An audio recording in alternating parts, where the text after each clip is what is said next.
In 1979, all dressed up but with nowhere safe to go, two club pioneers started a Bowie night at Billy's in Soho, Steve Strange and Rusty Egan.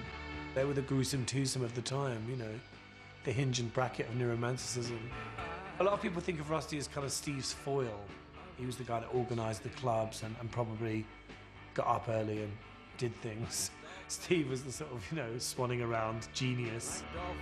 The whole idea of like sort of taking a club over and it sort of being yours for the night hadn't been done maybe since the 60s or something. I thought, I'll just play records in a club and invite my friends. And the minute I walked down them steps, that was it, you were home, you knew. I found something that I could belong to, that this was ours, this was my turn. On the opening night, we must have had about 150 people in there. And then by the third week, there was like queues around the block. I said, Steve, you stand on the door and make sure that those blokes who want to beat us up don't come in. You've got a doorman. Only blondes. Sorry, you're not blonde enough. And then Steve took it from there. Well, like, you know, you look great, but you can't come in those shoes. Oh, we can be heroes just for one day. They played the arse off of David Bowie's Heroes. I mean, you could not go out of that stage without hearing. If you went anywhere where there's someone who liked new romantic stuff, you'd hear Heroes playing in the background. There were people dancing with, and Marilyn was there, and there was a sex change behind the bar, and I was 16, and I was like, blimey, this is fantastic.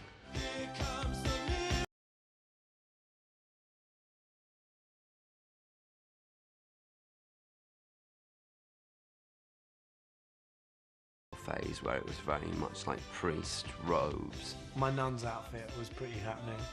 I can see that's maybe quite funny, but there's no way I want to go out dressed as a nun unless I am a nun. Are you ready yet? Yeah, I'm taking my time. I swear, pale makeup. Quite a lot of makeup, really. I mean, it's like, oh no, here comes Marilyn. It's like, oh fuck. You'd sort of walk around a corner and old ladies would fall over. Makeup was the big thing, makeup and L-net. And we used to get our makeup done for nothing some nights. You'd go down to Selfridges at 5:30 and go to the Madeline Mono counter, and the girls there would like do a makeover on you. I might have put a bit of blush on once, I'm not sure. I didn't really feel comfortable with the makeup I did. It wasn't a sexuality thing, I just thought it looked a bit too daft. But I did like the hair lack. I used to spray my hair up, and I quite liked a bit of Diamante. I remember once feeling quite daring going out with my collar turned up and a Diamante crucifix on, thinking I looked like Jack the Biscuit. At Billy's, the new romantic movement began to take shape. Makeup, frills and big hair were central to the look, and DJ Rusty Egan's adventurous mix of music provided the soundtrack. She's a model and she's looking good. I played glam rock, Mark Bolan, etc. Mix that up with electronic stuff, with craft work, with, you know. In those days, a disco didn't have a hit DJ. It didn't have a DJ that was the star of the show. And I wasn't a DJ. Hi. I put records on. That's what I did. It wasn't rock and roll, but it wasn't disco as well. You know, it was somewhere in between. Gary Kemp was a regular at Billy's. Every Tuesday night, he soaked up the club's inspirational atmosphere with the rest of his band, the Spandau Ballet. I remember saying, we've got to go out and buy a synthesizer. Over the period of late 78 and 79 in the rehearsal studio, the band gradually changed from being what essentially was a rock, pop type sound to a modern synthesized type dance sound. But new romantic music wasn't just about synthesizers. Although most acts adopted the new technology, Adam and the Ants got their inspiration from the Burundi beats of Africa, using two drummers to create tribal rhythms which matched Adam's warrior image. I got the 8th Hussar jacket from my friend Dave at Berman's, because I really liked that jacket. It was worn in Charge of the Light Brigade by David Hemmings. You felt quite like a buccaneer, you know, sort of stealing clothes as you went along and putting it all together like wearing it. We wanted to sell records. We wanted to be a pop band in a sort of true early 70s tradition of, like, you know, T-Rex. Although attention was focused mainly on London, elsewhere in Britain, New Romanticism was thriving underground, especially in Birmingham, home of the Rum Runner Club and Duran Duran. The Rum Runner was amazing. It was our little domain. We rehearsed there, and we worked there, and we played there. Were there clubs in Birmingham? The people up in Birmingham were the nicest people. You know, used to go up there in London, everyone's kind of posy, being all stuck up, and in Birmingham, everyone would like come up to you and go, "Where do y'all come from?" I lived in London, and I kind of wasn't really interested in what was happening, in the provinces. Really. At Penny's in Sheffield, it was fantastic because there would be an interlude, like an amnesty, where, you know, you get like kind of brickies in eyeliner would get up and mince. There's no question that the London scene sort of looked on us as being slightly provincial, but we didn't mind that. It's nice being the underdog. It didn't do us any harm. People of our generation had been influenced by disco, dance, by punk, by glam, Bowie, Roxy. You know. They were bound to make this big amalgamation in 1979.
We would lose our licence. And he went, "Sorry, mate, full out."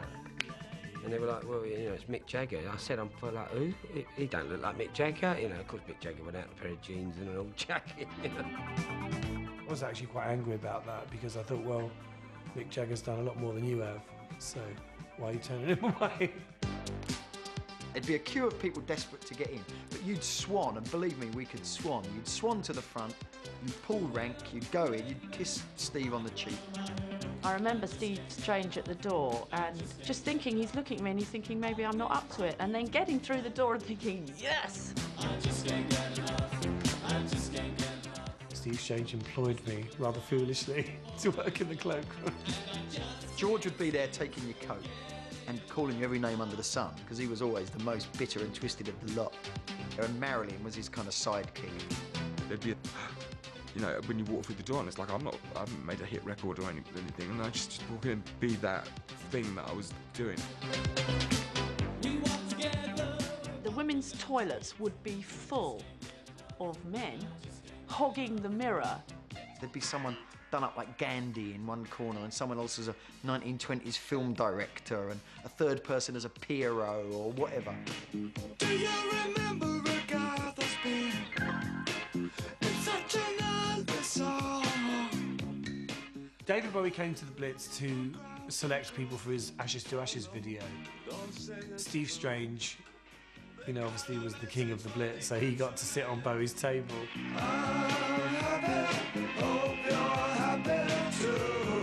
And Steve's posing like letting everyone out I'm sitting with, without actually going, you know.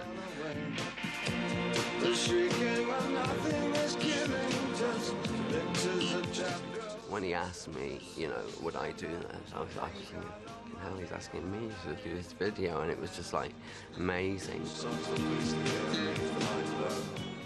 just want to be in Ashes to Ashes and walk along the beach going, Ashes to ash and fun to fire. We know Major Tom's a junkie. When he went up the stairs, loads of them, they all went running up the stairs, and they were all going, "Bowie, Bowie," with their arms in the air. Like loads of them, it was like kind of hailing Caesar. remember thinking, how can he deal with this? You know, because these people are literally up his bum, and I don't need to add to that. So I just went back to the cloakroom. Although Bowie wasn't of that scene by any means whatsoever, he's always been a very clever leech, an absorber of things, a sucker of blood.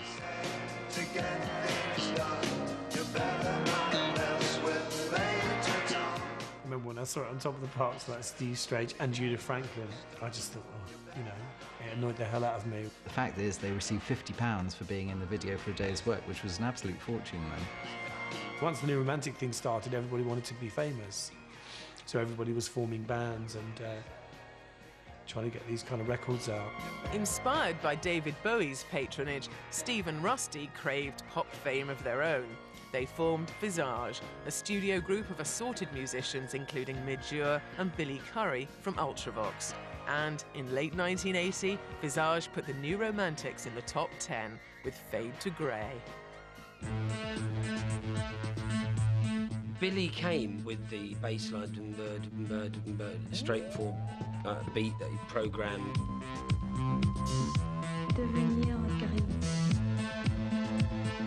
It's not actually me talking in French because I can't speak French. And I said, we should get my girlfriend, she's French, and we should get her to speak in French. And Midge wrote the melody line with the lyric. And then she recited the lyric in French, and basically it created this feel.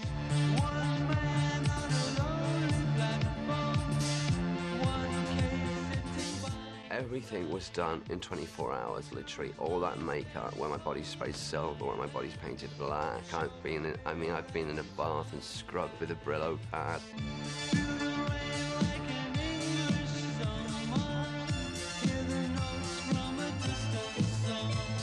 When I see that video, I really remember. It really brings back memories. And it's funny because, you know, at the time I couldn't allow myself to like it because it was like, he got into the charts before I did. And then I had to have that, you know, that was a sound that I was working on at the time, electronic drums mixed with real drums. And then all of a sudden, it went to #1 in about 9 countries. I appeared from under a cloth. They spun my head round a bit, and a bit of hands. Un homme dans une gare isolée, une valise à ses côtés. A couple of people asked me for my autograph in a dull queue.